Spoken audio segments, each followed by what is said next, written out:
ಆತ್ಮೀಯ ವಿದ್ಯಾರ್ಥಿಗಳೇ, ನನ್ನ ಹಿಂದಿನ ಒಂದು ವಿಡಿಯೋದಲ್ಲಿ ನಾನು ಈ ವಾಕ್ಯ ಶುದ್ಧ ಕೀಜಿಯ 14 ವಾಕ್ಯಗಳನ್ನು ತಮಗೆ ಹೇಳಿದ್ದೆ. ಇವತ್ತಿನ ದಿನ ಆ ಮುಂದುವರೆದ ಭಾಗವಾಗಿ ಅದರ ಈ 15ನೇ वाक्य शुद्ध कीजिए ನಾನು ಮತ್ತೆ ಪ್ರಾರಂಭ ಮಾಡ್ತಾ ಇದ್ದೀನಿ.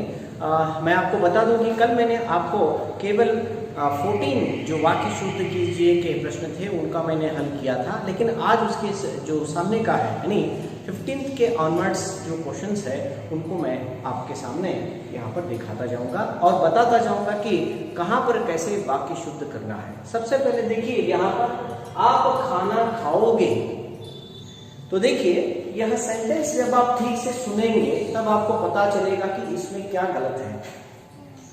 आप खाना खाओगे, तो आप खाना खाओगे इसके बदले में क्या आप खाना खाओगे ऐसे होना चाहिए. जब आप प्रश्न पूछते हैं अगर उसमें क्या नहीं है तो वह निरर्थक हो जाता है, नहीं वो प्रश्न नहीं लगता.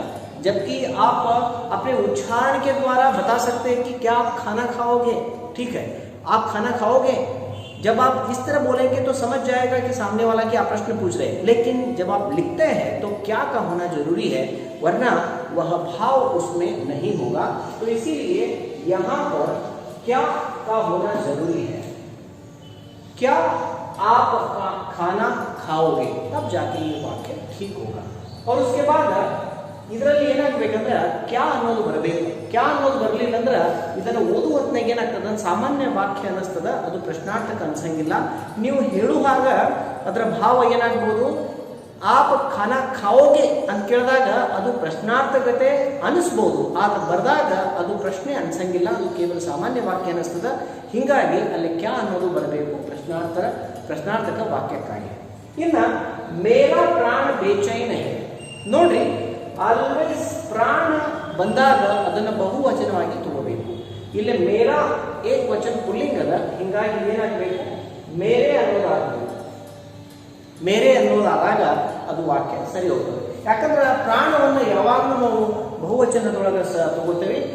हिंदी में आपको अगर बोलूं तो प्राण हमेशा बहुवचन में होता है, तो वह एक वचन में नहीं होता. तो इसीलिए यहाँ पर मेरा के जगह मेरे होना जरूरी है. उसके बाद लाल बहादुर शास्त्री का देश सदा आभारी रहेगा. तो यहाँ पर देखिए ये सेंटेंस उल्टा हो गया है, यानी जहां पर जो वाक्य या शब्द आना चाहिए वहां पर वो नहीं है. तो इसीलिए देश ये सबसे पहले आना चाहिए. देश सदा यह पहले आना चाहिए. देश सदा लाल बहादुर शास्त्री का आभारी रहेगा.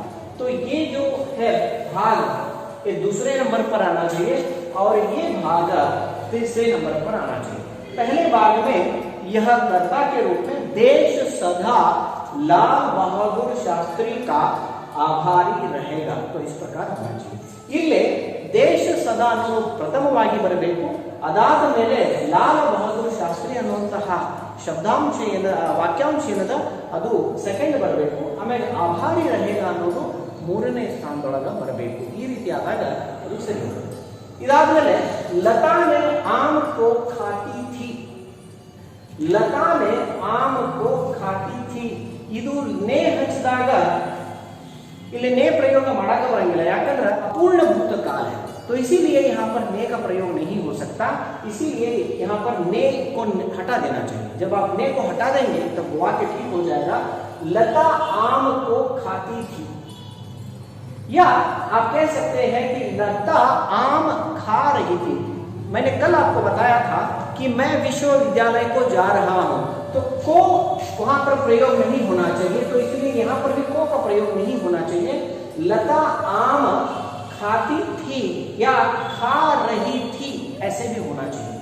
खा रही थी ठीक है, या खाती थी ठीक है. उसके बाद मेरा काली घोड़ा खो गया. तो देखिए काली यानी क्या है, एक रंग है, लेकिन काला घोड़ा होना चाहिए, विशेषण है.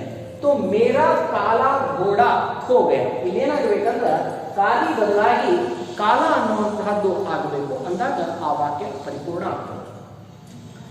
मैं आप पर इज्जत करता हूं. ನಾನು ನಿಮ್ಮ ಮೇಲೆ ಸಮ್ಮಾನ ಮಾಡ್ತೀನಿ ಅಥವಾ ನಿಮ್ಮ ಒಂದು ಗೌರವವನ್ನು ಮಾಡ್ತೀನಿ ಅನ್ನೋದಲ್ಲ. ನಾನು ನಿಮಗೆ ನಿಮ್ಮ ನಿಮಗೆ ಗೌರವಿಸ್ತೀನಿ ಅನ್ನುವಂತಹ ಶಬ್ದ ಬರಬೇಕು. ಹೀಗಾಗಿ मैं आप पर नहीं, मैं आपकी इज्जत करता हूं, मैं आपकी इज्जत करता हूं, ऐसा होना चाहिए. मैं आपकी इज्जत करता हूं, इज्जत स्त्रीलिंग है तो इसलिए मैं आपकी इज्जत करता हूं, ऐसा होना चाहिए. ಇಲ್ಲಿ ಇಜ್ಜತ್ ಸ್ತ್ರೀಲಿಂಗ್ ಇರೋದ್ರಿಂದ ನಾನು ನಿಮ್ಮನ್ನು ಗೌರವಿಸುತ್ತೇನೆ ಅನ್ನುವಂತಹ ಒಂದು ವಾಕ್ಯಾಂಶದ ಒಂದು अर्थ ಈ ರೀತಿಯಾಗಬೇಕು. मैं आपकी इज्जत करता हूं. अदालत रमा ने पढ़ती है तो कल मैंने बताया था कि ने का जब प्रयोग होता है तो उस समय वह वाक्य भूतकाल में होना चाहिए और ये वाक्य वर्तमान काल में है, तो इसीलिए यहाँ पर ने का प्रयोग नहीं होना चाहिए. रमा पढ़ती है, बस वाक्य ठीक हो गया. इसको हटा देंगे तो वाक्य सही हो जाएगा. रमा पढ़ती है, रमा ಓದುತ್ತಿದ್ದಾಳೆ, ಬಸ್ ನೇ का प्रयोग इसमें नहीं होना चाहिए. ವರ್ತಮಾನ ಕಾಲದ ವಾಕ್ಯದಲ್ಲಿ ನೇ ಪ್ರಯೋಗ ಆಗಬಾರದು. ಇಲ್ಲೇ ನೇ ಹಚ್ಚಲಾಗಿತ್ತು, ಹೀಗಾಗಿ ಅದನ್ನು ತೆಗೆದುಬಿಟ್ರೆ ವಾಕ್ಯ ಸರಿಯಾಗುತ್ತೆ. ಮೇರಾ ತೋ ಪ್ರಾಣ ನಿಕಲ್ ಗಯಾ, ಈ ವಾಕ್ಯದ ಕಡೆ ಗಮನಿಸಬೇಕು. ಕೆಲವೊಂದು ಭಾಷೆಯ ವಿಶೇಷತೆ ಇರ್ತದ. ಅಂದ್ರೆ ಹಿಂದಿಯ ಒಂದು ವಿಶೇಷತೆ ಅಂದ್ರೆ ನಾವು ಪ್ರಾಣವನ್ನ ಯಾವಾಗಲೂ ಬಹುವಚನದಲ್ಲಿ ಸ್ವೀಕಾರ ಮಾಡ್ತೇವೆ. ಹೀಗಾಗಿ ಮೇರಾ ಅಲ್ಲ ಮೇರೆ ಆಗಬೇಕಿಲ್ಲ, ಮೇರೆ ಅನ್ನುವಂತಹದ್ದು ಆಗಬೇಕು. ಮೇರೆ ತೋ ಪ್ರಾಣ ನಿಕಲ್ ಗಯಾ, ಅಲ್ಲೇ ಸ್ಟಾರ್ಟಿಂಗ್ ಕರ್ತಾ ಬಹುವಚನದಿಂದ ಆಗಿದ್ಮೇಲೆ ಇಲ್ಲೇನೂ ಕೂಡ ಬಹುವಚನ ಆಗಬೇಕು. ಮೇರೆ ಪ್ರಾಣ ನಿಕಲ್ ಗಯೆ, मेरे प्राण निकल गए. अल्ले मेरा ಅನ್ನೋದಾಗಬಾರ್ದು. तो हिंदी में हमेशा हम प्राण को बहुवचन में स्वीकार करते हैं, तो इसीलिए बहुवचन के द्वारा जब वाक्य का प्रारंभ होगा तो अंत भी बहुवचन के द्वारा ही होना चाहिए. मेरे मेरे तो प्राण निकल गए, ऐसा यह वाक्य बदलना चाहिए. और उसके बाद मैं आपको बताता हूं आगे का. कोई ने मेरी पुस्तक देखी, तो इस प्रकार कोई भी बोलता नहीं है, लेकिन कुछ लोग बोलते रहते हैं कोई ने मेरी पुस्तक देखी, तो ये गलत है. तो कोई यहां पर इस शब्द का यहां पर प्रयोग नहीं होना चाहिए. किसी ने, यहां पर अगर किसी ने लिख देंगे, किसी ने लिख देंगे तो सही हो जाएगा. किसी ने मेरी पुस्तक देखी, तो ये प्रश्नार्थक ठीक है. उसके बाद यहां लोग ईमानदार और उदार रहते हैं, तो इसमें एक कारक की कमी है. यहां पर अगर आप के लगा देंगे, यहां के लोग ईमानदार और उदार रहते हैं, ಇಲ್ಲಿಯ ಜನರು ಇಮಾನ್ದಾರ್ ಮತ್ತು ಉದಾರರಾಗಿರುತ್ತಾರೆ ಅನ್ನುವುದು ಬರಬೇಕು. ಹೊರತಾಗಿ ಇಲ್ಲಿ ಕೆ ತೆಗೆದುಬಿಟ್ರೆ ಇಲ್ಲೇನಾಗಂಗಿಲ್ಲ, ಈ ವಾಕ್ಯದಲ್ಲಿ ಮೀನಿಂಗ್ ಇರಂಗಿಲ್ಲ. ಯಾಕಂದ್ರೆ ಕಾರಕ ಇಲ್ಲಾರ್ದೆ ಆ ವಾಕ್ಯ ಕಂಪ್ಲೀಟ್ ಆಗಂಗಿಲ್ಲ. ಅದಕ್ಕೆ ಇಲ್ಲಿ ಕೆ ಅನ್ನೋದು ಬರಬೇಕು. वह गाने की कसरत कर रहा है. देखिए हर एक क्रिया की अपनी ही एक विशेषण होती है या क्रिया विशेषण होती है. तो यहां पर गाने की कसरत, कसरत नहीं कहते हम देह का कसरत करते हैं, लेकिन गाने का रियाज किया जाता है, गाने का अभ्यास किया जाता है. तो इसीलिए गाने की कसरत नहीं, गाने का अभ्यास, गाने का अभ्यास हो सकता है. अभ्यास या गाने का रियाज कर रहा है. वह गाने का अभ्यास कर रहा है और वह गाने का रियाज कर रहा है. ಇಲ್ಲಿ ಅಭ್ಯಾಸ ಅನ್ನೋದು ಬರಬೇಕು, ಹೊರತಾಗಿ ಕಸರತ್ ಅನ್ನೋದು ಬರಬಾರದು. ಕಸರತ್ ಅಂದ್ರೆ ದೈಹಿಕವಾಗಿ ಮಾಡುವಂತಹ ಒಂದು ಕೆಲಸ ಸಂಬಂಧಪಡುವಂತಹ ಏನಿದ್ರೆ ಅಲ್ಲೇ ಕಸರತ್ ಅಂತ ಬರಬೇಕು. ಇಲ್ಲಿ ಒಂದು ಹಾಡಿನ ಅಭ್ಯಾಸ ಇರೋದ್ರಿಂದ ಇಲ್ಲೇನ್ ಬರಬೇಕು, ಕಸರತ್ ಬರಬಾರದು, ಅಭ್ಯಾಸ ಅನ್ನೋದು ಬರಬೇಕು. तुम जा सकता है, तुम जब सर्वनाम आता है तो उसके सामने ता नहीं होगा, ते होगा, यानी ए से एंड होगा. तुम जा सकते हो, तुम आ सकते हो, तुम खा सकते हो, यानी वहां पर ते होना चाहिए, सकते होना चाहिए, सकता नहीं हो सकता. लड़की ने पत्र लिखी, तो इस बात की ओर आप ध्यान दीजिए. लड़की ने पत्र लिखी तो पत्र पुल्लिंग है. मैंने कल आपको बताया था कि लड़की स्त्रीलिंग है, लड़की स्त्रीलिंग है, लेकिन पत्र पुल्लिंग है. लेकिन यहाँ पर स्त्रीलिंग में क्रिया का अंत हुआ है, तो क्या होना चाहिए? ने का प्रयोग होने के कारण से पत्र पुल्लिंग है, इसीलिए क्रिया का लिंग भी पुल्लिंग होना चाहिए। तो यहाँ पर लड़की ने पत्र लिखी नहीं, लिखा होना चाहिए। ಇಲ್ಲಿ ನೋಡ್ರಿ, ನೇ ಪ್ರಯೋಗ ಆಗಿದ್ದರಿಂದ ಪತ್ರ ಪುಲ್ಲಿಂಗ ಇದೆ, ಹಿಂಗಾಗಿ ಏನಾಗಬೇಕು? ಕ್ರಿಯಾದ ಲಿಂಗವು ಕೂಡ ಪುಲ್ಲಿಂಗ ಆಗಬೇಕು, ಅದು ಸ್ತ್ರೀಲಿಂಗ ಆಗಬಾರ್ದು. ಇಲ್ಲಿ ಸ್ತ್ರೀಲಿಂಗ ಇದ್ರೂ ಕೂಡ ನೇ ಪ್ರಯೋಗ ಆದಮೇಲೆ ಕರ್ಮದ ಪದದ ಅನುಗುಣವಾಗಿ ಕ್ರಿಯಾದ ಲಿಂಗ ಬದಲಾವಣೆ ಆಗುತ್ತೆ. ರೋಹನ್ ಕೋ ಪೂಛೋ, ರೋಹನಿಗಾಗಿ ಕೇಳಿ ಅಲ್ಲ, ರೋಹನಿಗೆ ಕೇಳಿ, ರೋಹನ್ ಸೆ ಪೂಛೋ, ಸೆ ಆಗಬೇಕು. ಕೆಲವೊಮ್ಮೆ ನಾವು ಕಾರಕಗಳನ್ನು ತಪ್ಪಾಗಿ ಬಳಸಿದಾಗೂ ಕೂಡ ಆ ಶಬ್ದಗಳು ತಪ್ಪಾಗಿ ಬಿಡ್ತಾವ, ವಾಕ್ಯಗಳು ತಪ್ಪಾಗಿ ಬಿಡ್ತಾವ. ಹಿಂಗಾಗಿ ಅದರಿಂದ ಬಹಳ ಗಮನಿಸಬೇಕು. ರೋಹನ್ ಸೆ ಪೂಛೋ ಹೋನಾ ಚಾಹಿಯೆ, ರೋಹನ್ ಕೋ ಪೂಛೋ नहीं, रोहन से पूछो.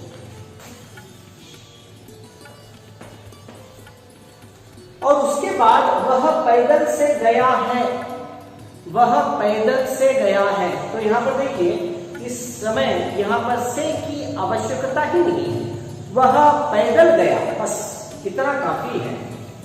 ಇಲ್ಲಿ पैदल गया, ಅವ ನಡ್ಕೋತ ಹೋದ ಅನ್ನೋದು ಸಾಕು. ಆದ್ರೆ ಕಾಲಿನಿಂದ ಹೋದ ಇಂದ ಹಚ್ಚೋದ ಅವಶ್ಯಕತೆ ಇಲ್ಲ. ಅದಕ್ಕೆ ಏನಾಗಬೇಕು? ವಹ ಪೈದಲ್ ಗಯಾ, ಇಷ್ಟಾದ್ರೆ ಸಾಕು.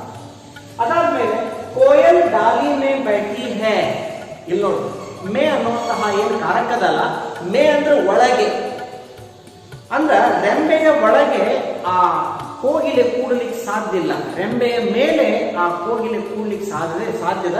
ಹೀಗಾಗಿ ಏನಾಗಬೇಕು? ಕೋಯಲ್ ಡಾಲಿ ಪರ್ बैठी है, ಮೇಲ पर ಆಗಬೇಕು. तो यहां पर कोयल डाली पर बैठी है के ऊपर, उस शाखा के ऊपर वह बैठी है, शाखा के अंदर वह नहीं बैठी है. तो इसीलिए यहां पर क्या होना चाहिए? कोयल डाली पर बैठी है, ऐसा होना चाहिए.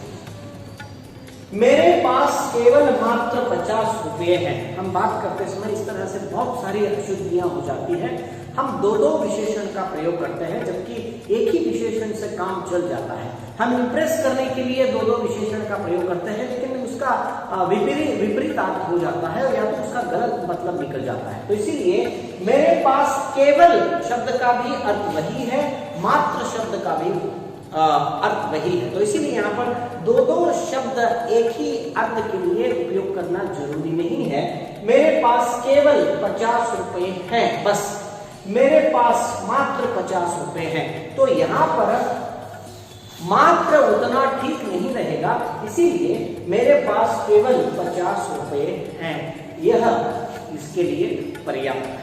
इस वाक्य में हम देख सकते हैं महेश और संगीता यहाँ पर दो लोग हैं, और यहाँ पर एक वचन का प्रयोग हुआ है, तो ये बहुवचन होना चाहिए. तो यहाँ पर आएंगे कर देंगे, तो यह वाक्य शुद्ध हो जाएगा. ಇಲ್ಲಿ ಇಬ್ಬರದಾರ, ಮಹೇಶ್ ಮತ್ತು ಸಂಗೀತ, ಹೀಗಾಗಿ ಬಹುವಚನದಲ್ಲಿ ವಾಕ್ಯ ಎಂಡ್ ಆಗಬೇಕು. ಇಲ್ಲೇ ಆಯೇಗ ಇದ್ದಿದ್ದನ್ನ ಆಯಂಗೆ ಮಾಡಿಬಿಟ್ರೆ ವಾಕ್ಯ ಸರಿ ಹೋಗ್ತದೆ. ಇಲ್ಲೇ ಸುಮನ್ ಮಾಧವ್ ಕಾ ಪುತ್ರಿ ಹೈ, ಪುತ್ರಿ ಅನ್ನೋದು ಸ್ತ್ರೀಲಿಂಗ್ ಇರೋದ್ರಿಂದ ಇಲ್ಲಿ ಕಾ ಬರೋದಿಲ್ಲ, ಕಿ ಬರಬೇಕು. जब पुत्री स्त्रीलिंग है तो उसका जो कारक है वह की होना चाहिए, बल्कि का नहीं. इतना ही इसमें परिवर्तन है. कृपया से मेरा नाम भी लिख लीजिए. तो ये कृपया करके मेरा नाम भी लिख लीजिए होना चाहिए. बहुत संदर्भों में हम ऐसे ही प्रयोग करते हैं. या तो कृपया, बस कृपया मेरा नाम लिख लीजिए, तो इसे हटा दीजिए और इन दोनों को हटा दीजिए, तो वाक्य शुद्ध हो जाएगा. कृपया मेरा नाम लिख लीजिए. कृपया ನನ್ನ ಹೆಸರು ಬರ್ಕೊಳ್ಳಿ ಅನ್ನೋದು ಸಾಕು. ಇವು ಎರಡು ಏನ ಶಬ್ದಗಳದವಲ್ಲ, ಇದರ ಅವಶ್ಯಕತೆ ಇಲ್ಲ. तो यहाँ पर इसके बाद में वापस लौट गए, यह शब्द नहीं आना चाहिए. चले गए, इसके बाद में वापस चले गए. ಇಲ್ಲಿ ಏನಾಗಬೇಕಂದ್ರ ಲೌಟ್ ಗಯೆ, ಇದರ ಬದಲಾಗಿ ಚಲೆ ಗಯೆ ಅನ್ನುವಂತ ಶಬ್ದದ ಪ್ರಯೋಗ ಆಗಬೇಕು.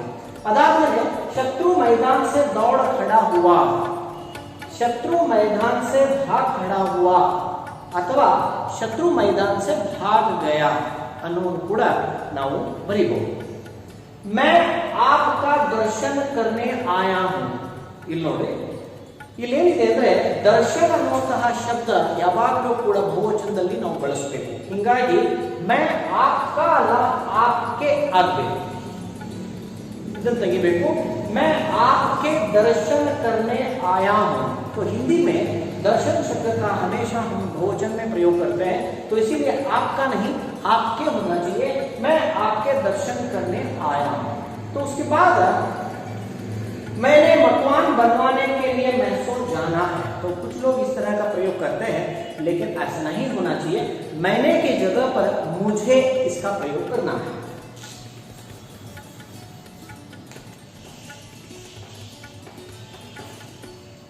तो यहां पर मुझे मकान बनवाने के लिए मैसूर जाना है. तो यह वाक्य शुभ है. ಯಾವಾಗಲೂ ಕೂಡ मैंने ಅನ್ನುವಂತ ಬರೀಬಾರ್ದು. मैंने मकान बनवाने के लिए मैसूर जाना है ಆಗಬಾರ್ದು. मुझे मकान बनवाने के लिए मैसूर जाना है ऐसा होना चाहिए. सुरेश की चाची बीमार पड़े हैं. चाची स्त्रीलिंग है, तो वहां पर इसीलिए स्त्रीलिंग का प्रयोग होना चाहिए. और यहाँ पर पड़े हैं बहुवचन पुल्लिंग हुआ है, तो इसको पड़ी है कह देंगे तो ठीक है. ಇಲ್ಲೇನಂದ್ರೆ ಪಡೆ ಅನ್ನೋದು ಬಹುವಚನ ಪುಲ್ಲಿಂಗ್ ಆಗ್ತದ, ಹಿಂಗಾಗಿ ಅದು ಏನಾಗಬೇಕು ಬಹುವಚನ ಸ್ತ್ರೀಲಿಂಗ್ ಆಗಬೇಕು. ಚಾಚಿ ಇಲ್ಲಿ ರಿಸ್ಪೆಕ್ಟ್ ಕೊಡಾಕತ್ತೇವೆ, ಹಿಂಗಾಗಿ ಏನಾಗಬೇಕು ಸುರೇಶ್ की चाची बीमार पड़ी है और सुरेश की चाची बीमार है. सुरेश की चाची बीमार है ಅಂದ್ರೂ ಕೂಡ ನಡೀತದ. ಅಥವಾ ನೀವು बीमार पड़ी है ಅನ್ನೋದು ಹಚ್ಚಬೇಕಂದ್ರೆ ಪಡೆ है ಅಲ್ಲ ಪಡಿ है ಅನ್ನೋದನ್ನ ಅಲ್ಲಿ ಬರೀಬೇಕು. ಅಂದಾಗ ಅದು ವಾಕ್ಯ ಸರಿ ಹೋಗ್ತದೆ. मैं नया पोशाक पहनूंगा. तो देखिए पोशाक शब्द हमेशा बहुवचन में प्रयोग होता है. मैं नए पोशाक पहनूंगा. नया नहीं नए. ಯಾವಾಗಲೂ ನಯ ಪೋಷಾಕ್ ಅನ್ನುವಂತ ಶಬ್ದದ ಜೊತೆ ಏನಾಗಬೇಕು ಬಹುವಚನ ಪ್ರಯೋಗ ಮಾಡಬೇಕು. ಅದಕ್ಕೆ ಇಲ್ಲಿ ಏನಾಗಬೇಕು ಮೈ ನಯ ಅಲ್ಲ ನಯ ಅನ್ನೋದು. ಅದಾದ್ಮೇಲೆ बच्चों से गुस्सा न करो. बच्चों से नहीं बच्चों पर गुस्सा मत करो, या बच्चों से बच्चों पर गुस्सा न करो. से के बदले में क्या आना चाहिए पर. इल्ले से ಅನ್ನೋದು ಬರಬಾರದು. ಮಕ್ಕಳ ಮೇಲೆ ಸಿಟ್ಟಾಗಬೇಡಿ. ಮಕ್ಕಳಿಗೆ ಸಿಟ್ಟಾಗಬೇಡಿ ಅಲ್ಲ, ಮಕ್ಕಳ ಮೇಲೆ ಸಿಟ್ಟಾಗಬೇಡಿ. ಹೀಗಾಗಿ बच्चों पर गुस्सा न करो ऐसे होना चाहिए. मेले में अनेकों दुकानें थी. तो कभी कभार हम बोलते समय इस तरह का प्रयोग करते हैं, देखिए कितनी गलतियां हो जाती है. अनेक यानी बहुवचन है, अनेकों अनेकों ऐसा नहीं हो सकता. अनेक एक शब्द बहुवचन के लिए पर्याप्त है. तो इसीलिए मेले में अनेक दुकानें नहीं दुकान. तो फिर यहां से अब बहुवचन इसमें भी दिखाने की जरूरत नहीं है. मेले में अनेक दुकान थी बस काफी है. ಇಲ್ಲಿ ಒಂದೇ ಅನೇಕ ಅನ್ನೋ ಶಬ್ದ ಬಹುವಚನದಲ್ಲಿದೆ, ಹೀಗಾಗಿ ಮತ್ತು ಅದನ್ನೇ ಬಹುವಚನ ಮಾಡುವಂಥದ್ದು ಅವಶ್ಯಕತೆ ಇಲ್ಲ. मेले में अनेक दुकान थी ಅನ್ನೋದು ಸಾಕು. तुलसीदास ने रामचरितमानस का रचना की. तुलसीदास ने रामचरितमानस की रचना की ಬರಬೇಕು, ಯಾಕಂದ್ರೆ ರಚನಾ ಅನ್ನೋ ಶಬ್ದ ಸ್ತ್ರೀಲಿಂಗ ಇರೋದ್ರಿಂದ तुलसीदास ने रामचरितमानस की रचना की. और उसके बाद मेरा नाम श्री महेंद्र कुमार जी है. मेरा नाम श्री महेंद्र कुमार जी. बहुत सारे हम में लोग ऐसे होते हैं अपने आप के सामने वो श्री लिखते हैं. मेरा नाम जब मैं लिखता हूं श्री, ऐसे नहीं लिखना चाहिए. मैं अपने आप को श्री नहीं कह सकता. दूसरों के द्वारा अगर मैं श्री कहलवाता हूं तो ठीक है, लेकिन मुझे खुद ब खुद स्त्री नहीं लगाना चाहिए. स्त्री का प्रयोग अपने आप में नहीं करना चाहिए. तो इसीलिए मेरा नाम महेंद्र कुमार जी का भी प्रयोग नहीं होना चाहिए, क्योंकि ये रिस्पेक्ट के कारण से कोई दूसरा अगर हमें बोलता है तो ठीक है, लेकिन यहाँ पर मेरा नाम महेंद्र कुमार है. ನನ್ನ ಹೆಸರು ಮಹೇಂದ್ರ ಕುಮಾರ್ ಆಗಿದೆ ಸಾಕು. ನನ್ನ ಹೆಸರು ಶ್ರೀ ಮಹೇಂದ್ರ ಕುಮಾರ್ ಅವರು ಆಗಿದೆ ಅನ್ನೋದು ಅವಶ್ಯಕತೆ ಇಲ್ಲ. ಯಾಕಂದ್ರೆ ನಮ್ಮಷ್ಟಿಗೆ ನಾವ ಶ್ರೀ ಹಂಚಿಕೊಳ್ಳೋದು, ನಮ್ಮಷ್ಟಿಗೆ ನಾವು ಜಿ ಹಂಚಿಕೊಳ್ಳುವಂತಹ ಯಾವುದೂ ಕೂಡ ಅವಶ್ಯಕತೆ ಇರಲ್ಲ. ಇನ್ನು ಕೊನೆಯ वाक्य सरदार वल्लभ भाई पटेल लौह पुरुष कहा जाता है. तो यहाँ पर हमने इनको बहुत ही मान सम्मान दिया है और अंत में कहा जाता है। सरदार वल्लभ भाई पटेल को ಲೌಹ ಪುರುಷ ಕಹಾ ಜಾತಾ ಹೈ. ठीक है. ಈ ರೀತಿ ನಾವು ಒಂದೊಂದು ವಾಕ್ಯಗಳನ್ನ ಸರಿಪಡಿಸಿಕೊಂತ ಹೋದ್ರೆ ನಮ್ಮ ಭಾಷೆನೂ ಕೂಡ ಬಹಳಷ್ಟು ಸುಧಾರಣೆ ಆಗುತ್ತೆ.